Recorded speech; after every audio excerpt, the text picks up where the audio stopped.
कि मोदी जी आप क्यों परिवार छोड़ के, पत्नी छोड़ करके भाग खड़े हुए? हम उस कुर्सी को इनको नहीं देंगे जिस कुर्सी पर बैठ करके इस बिहार का विनाश कर दें। ये दोगला है। एक शराब कंपनी से आरजेडी ने चंदा लिया है इलेक्टोरल बॉन्ड के जरिए। बता दो ये जदयू के लोग, क्या तुम्हारे खाते में 200 करोड़ रुपया नहीं है?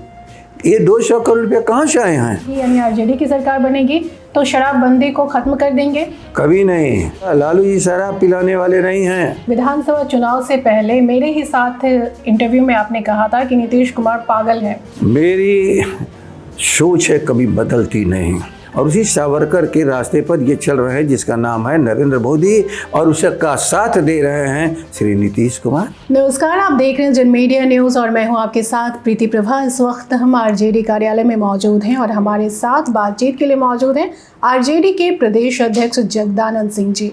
नमस्कार। धन्यवाद। नमस्कार। जाहिर सी बात है, चुनाव का समय है तो हम बातचीत भी चुनाव से जुड़ी ही करेंगे। जिस तरह से बीजेपी ने परिवारवाद का मुद्दा उठाया लेकिन वो दब के रह गया, लेकिन भ्रष्टाचार और बच्चों की जनसंख्या पर जो सवाल बीजेपी ने उठाए हैं वो मामला अभी तूल पकड़ता नजर आ रहा है। कल जेडीयू में नीरज कुमार ने प्रेस कॉन्फ्रेंस कर ये बताया कि एक शराब कंपनी से आरजेडी ने चंदा लिया है इलेक्टोरल बॉन्ड के जरिए। क्या है ये मामला, किस तरह से इसको डिफेंड करेंगे, कैसे काउंटर करेंगे? इसमें डिफेंड करने की क्या चीज़ है? मुझे लगता है कि इस देश में एक बार संजय गांधी ने सवाल उठाया था कि जनसंख्या विस्फोटक होती जा रही है, और जनसंख्या जब विस्फोटक हो रही है तो यहाँ परिवार नियोजन आवश्यक है। और विरोध करने वाले में सबसे भाजपा आरएसएस आगे थी।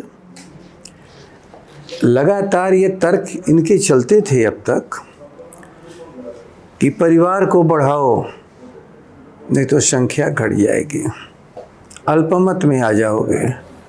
तो ये तो उसी के पोषक हैं। सवाल है कि आज एक राजनीतिक नेतृत्व बिहार में पैदा हुआ है। लालू प्रसाद जी के बाद तेजस्वी उत्तराधिकारी हैं। नेतृत्व के गुंदुस पर बात करो।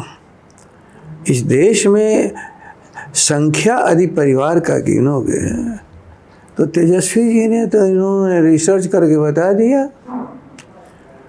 तो कहता है कि कोई उनके स्तर के नेता हैं। अब नहीं समझते हैं कि किस स्तर के नेता को परिवार बढ़ाने की क्षमता है, छूट है, और किस स्तर के नेता को परिवार बढ़ाने की छूट नहीं है। इस चुनाव में किसी व्यक्ति के निजी परिवार का विषय देश के चुनाव के पैमाने पर बना दिया जाए, इससे बड़ी मूर्खता कोई हो ही नहीं सकती है। विषय वो बनाइए जिसको देश को नुकसान और फायदे होते हैं। विषय है बेरोजगारी का, विषय है महंगाई का, विषय है सरकार जो दिल्ली में बैठे उसके भ्रष्टाचार का, विषय है इस देश के अरबपति कैसे प्रधानमंत्री की कुर्सी को भी खरीद लेता है, इसकी सफाई दो। इस पर क्यों नहीं बात करते हो कि 1% व्यक्ति इस देश का हमारे 22% धन पर कब्जा किए हुए है? ये बहस का विषय नहीं है। और प्रतिवर्ष जो आय होती है ये 1% 44% आय का हिस्सा ले जाते हैं। 46% में पूरा भारत, 99%, 1,30,40,00,000 का भारत, और 1% वाले के पास से धन दौलत कैसे सिकुड़ते जा रहा है। इस पर सवाल बहस होनी चाहिए कि दुनिया में सबसे हंगर नेशन कौन है, सबसे भूखा राष्ट्र। मोदी जी जब आप आए हो तो उसमें भारत 54वें नंबर पर था और आज 114 नंबर पर कैसे चला गया। इस सवाल का सारी चीज़ें जो प्रश्न देश के सामने खड़े हैं उससे ओझल इन प्रश्नों का करने का ये प्रयास करते हैं, जवाब ही नहीं दे सकते हैं। इस पर जवाब नहीं देंगे कि इनकी सरकार से पहले 14 तक जो भी इस भारत पर कर्ज था उसके तिगुना कर्ज तुमने कैसे 14 के बाद 10 सालों में कर दिया। ये कर्ज कहाँ गई जा रहा है। खेतों के पैदावार का तुम न्यूनतम मूल्य नहीं देते हो। 2-2 साल सड़क पर बैठे हुए किसानों का बेदर्दी से आप दमन करते हो। ये न सर सवाल है भारत का। किसी व्यक्ति के निजी परिवार का सवाल देश का सवाल नहीं बन सकता है। और देश के सवाल को ओझल करने के लिए आप उन सवालों को बनाते हैं। तो कभी कभी तो पूछ बैठते हैं कि मोदी जी आप क्यों परिवार छोड़ के, पत्नी छोड़ करके भाग खड़े हुए। उनका तो एक सवाल था कि 7 फेरे तो मेरे साथ भी लिया गया था, वो गारंटी कहाँ चली गई। जो गारंटी एक अपने महिला को नहीं दे सकता है, पत्नी को नहीं दे सकता है, बरसों तक छुपा के रखा कि मैं विवाहित हूँ या नहीं हूँ, वो व्यक्ति भारत को गारंटी कैसे दे पाएगा। जी, लेकिन सत्ता दल ये भी सवाल पूछ रहा है कि शराब कंपनी से जो चंदा लिया गया, क्या बिहार में जब उनकी सरकार बनेगी यानी आरजेडी की सरकार बनेगी तो शराबबंदी को खत्म कर देंगे, जबकि साथ में कभी नहीं, कभी नहीं। जब शराब को परचून की दुकानों पर भी बिकवा रहे थे वर्तमान मुख्यमंत्री और हम लोग विरोध करते थे, मैं विधानसभा में सारी प्रोसीडिंग में आप देखो, हमने कहा कि मुख्यमंत्री इस बिहार को आप क्यों नशे के गर्त में ढकेल रहे हो। एक एक परचून की दुकान पर, दुकान लाइसेंसी होते थे, मंदिरों से दूर, सार्वजनिक स्थान से दूर, चौराहे से दूर, इन्होंने मंदिर, स्कूल, विश्वविद्यालय, विद्यालय, सार्वजनिक स्थानों पर शराब की बिक्री शुरू करा दिया। जब उस समय हम लोग मना करते थे काम मत करो, तभी क्या कहते थे, हम इसी के आमदनी से बच्चे और बच्चियों को पोशाक देते हैं पढ़ने के लिए, साइकिल देते हैं घरों से जाने के लिए। मेरा प्रोसीडिंग है कि जब उसके पिता शराब के नशे में डूबे करके पूरे परिवार को कंगाल ही बना देगा, तो साइकिल और पोशाक पढ़ाई नहीं है, एक साधन है। और जो इस राज्य के खजाने में सदियों से ये परिवार सब लोग दे रहे हैं, गांव के लोग, वो खर्च करो स्कूलों पर, विद्यालयों पर। लालू जी ने क्या कहा था, लालू जी शराब पिलाने वाले नहीं हैं।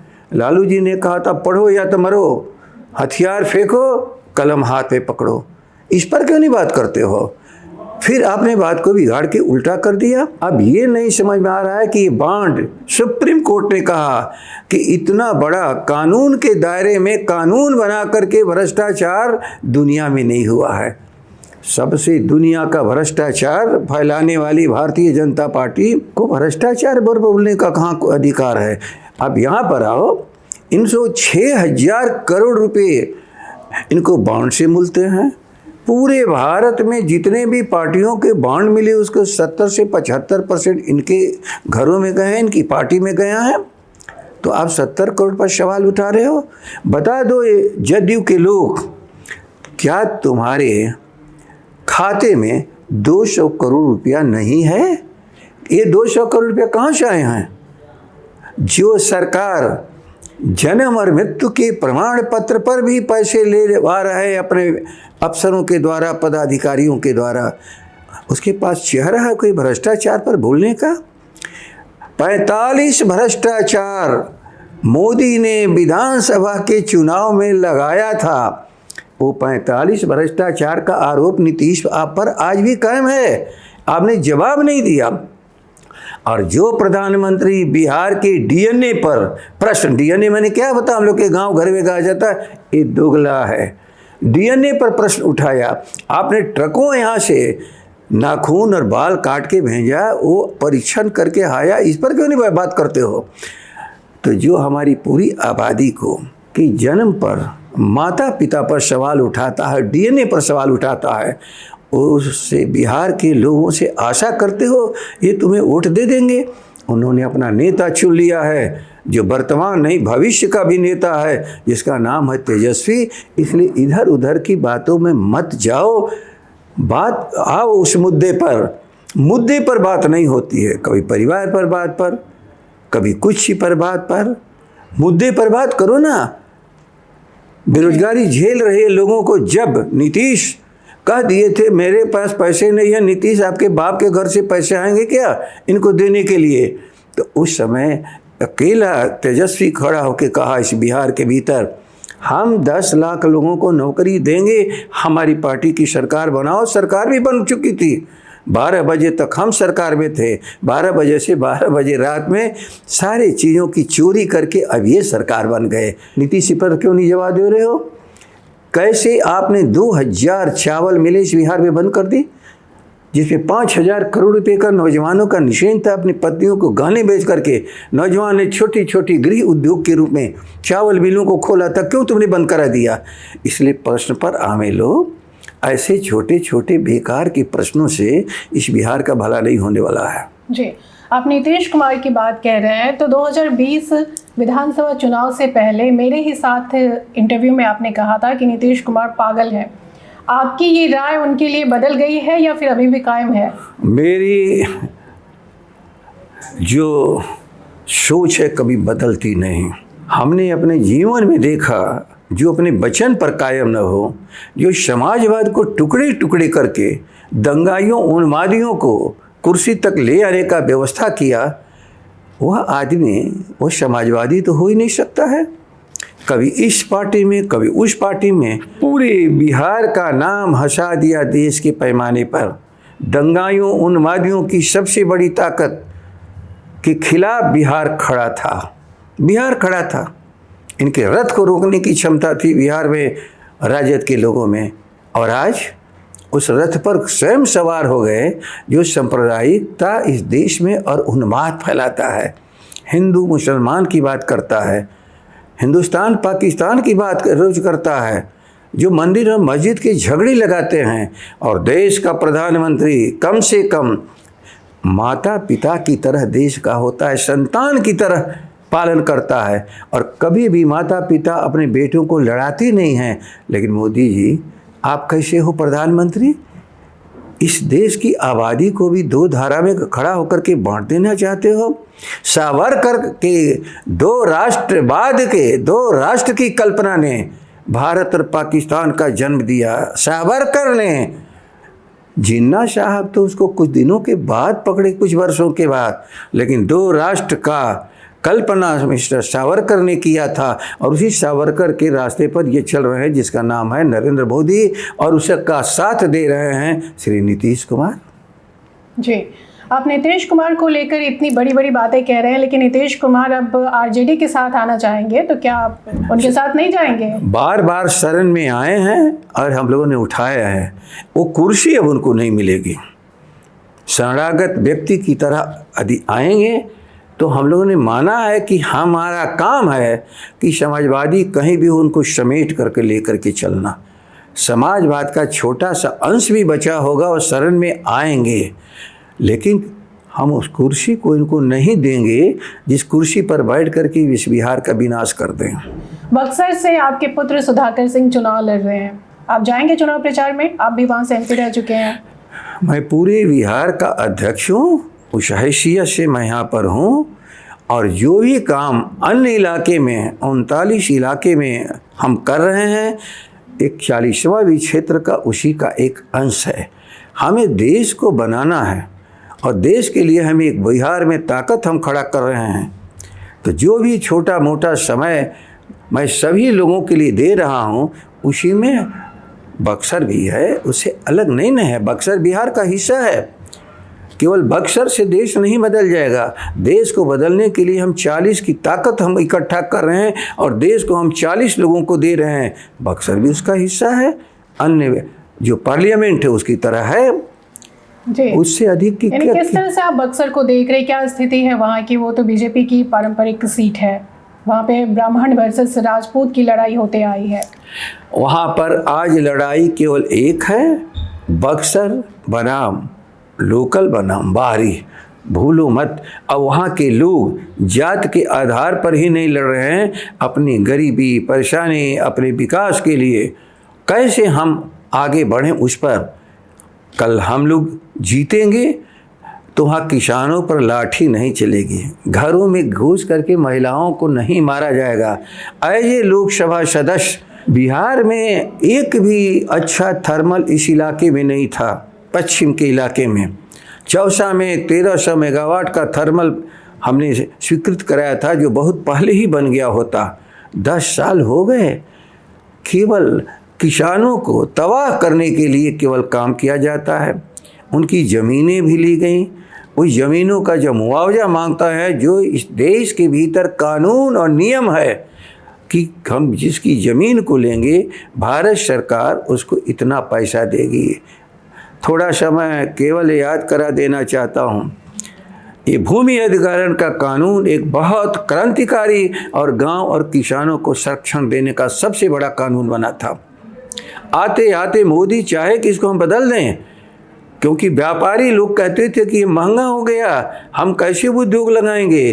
अर्थात इनको उद्योग लगाने के लिए गरीब किसानों की ज़मीन को छीन लेना कानून के लिए, ऐसा तो आप कानून बना दो। लेकिन पूरा देश खड़ा हो गया किसानों के साथ, कहा कि नहीं, इस कानून को नहीं मिल सकते हैं, हमारे जीविकोपार्जन का साधन आप नहीं ले सकते हैं। हमारे जीविकोपार्जन का साधन लोगे तो हम एक नए जीविकोपार्जन का साधन भी दोगे। वो वादा कहाँ चला गया? क्यों नहीं हो रहा है? थर्मल तुम बना नहीं पाए हो, लोगों को बिजली मिल नहीं पाई, और उनके जीविकोपार्जन के जो साधन तो आपने ले लिया। मेहनत और पसीने की कमाई जो हमारे घरों में जानी चाहिए, वो क्यों व्यापारी ने अडानी अंबानी के घर में क्यों जा रही है? वो हमारे खेतों को कैसे ले लेंगे? वो कैसे बड़े बड़े गोदाम बना रहे हैं, वही खेती करेंगे बड़े फार्म के नाम पर, और हमारा किसान कहाँ जाएगा? हमारे गांव वाले कहाँ जाएंगे? इसलिए दोनों में एक अंतर है। चाहे वो रहे हों चौधरी देवीलाल, चाहे रहे हों चौधरी चरण सिंह, चाहे रहे हैं कर्पूरी ठाकुर, चाहे बीपी सिंह को प्रधानमंत्री देश ने बनाया था, सबों ने कहा था कि इस देश में पहला हक गांव वालों का है। गांव की गरीबी जब तक नहीं खत्म होगी और देश का विकास खेतों की पगडंडियों से गुजरता है। बिहार में आपकी पार्टी सबसे बड़ी पार्टी है, लेकिन इंडिया अलायंस का हिस्सा है। लोकसभा चुनाव में कितनी सीटें जीतने का दावा कर रहे हैं? 40। आधार क्या है? 40। देश की समस्या, प्रदेश की समस्या, डीएनए को चुनौती मिली है। हम गांव वालों को, लोगों को स्वावलंबन देना चाहते हैं, इसलिए सभी लोग हमारे साथ हैं। 40 सीट इंडिया गठबंधन यहाँ जीतेगा, और देश की पूरी राजनीति को जो उल्टी दिशा में जा रहा है उसको सही दिशा में लाया जाएगा। गांव धनवान बनेंगे, कोई भी गरीब नहीं रहेगा। लेकिन केवल अडानी अंबानी का देश नहीं है, 1% का देश नहीं है, 99% वालों का भी देश है ये। जी, एक आखिरी सवाल है कि चुनाव प्रचार के दरमियान तेजस्वी यादव ज़्यादा दिखते हैं। महागठबंधन में कांग्रेस भी है, लेफ्ट पार्टियां भी हैं, लेकिन सिर्फ तेजस्वी यादव ज़्यादातर दिखते हैं। सभी लोग दिखते हैं, लेकिन तेजस्वी वर्तमान और भविष्य बिहार मान लिया है। ये 2019 की बात लोग करते हैं, 20 की करो ना। सबसे जो हमारा चुनाव अंत में हुआ है 2020 का, और तेजस्वी ने जिन मुद्दों को उठाया, उन मुद्दों पर बहस क्यों नहीं होते हो? बताओ, सिंचाई के साधन चाहिए कि नहीं? पढ़ाई हमको चाहिए कि नहीं? दवाई हमको चाहिए कि नहीं? हमको कमाई चाहिए कि नहीं? हमारे बेरोजगारों को काम चाहिए कि नहीं? ये जब सारी चीज़ चाहिए तो ये तेजस्वी कहते हैं मुद्दा है, इन मुद्दों पर बात करो। इन मुद्दों पर तो बात करते नहीं हो। आप बिल्कुल भावनात्मक बात, भूखे रह करके आप केवल इनकी बात करो, मोदी की बात करो, तो आप समझो कि आप देश में रह सकते हो। लेकिन अपने हक की बात करोगे तो आपको माना जाएगा कि आप देश के खिलाफ हो। 1 और 1 लाख करोड़ के अंतर पर भारत का जो विषमता है, आर्थिक विषमता, शायद दुनिया में कहीं है क्या ये? तो बात इस पर नहीं करते हो कि विषमता कैसे बैठेगी। वो विषमता को दूर करोगे तब राष्ट्र और अधिक धनवान होगा और सशक्त होगा। लेकिन इस भूगोल में जो 130-140 करोड़ जनता है, उसको नंगे और भूखों रख करके राष्ट्रवाद कैसे चलेगा? राष्ट्र का मतलब राष्ट्र के बाशिंदों के लिए एक बेहतर वर्तमान देना, एक बेहतर भविष्य की कल्पना जो उनके मन में है, उसकी तरफ राष्ट्र को ले चलना। जी, आपने अपना कीमती समय हमें दिया, हमसे बातचीत करने के लिए बहुत बहुत धन्यवाद। बहुत बहुत धन्यवाद आपको।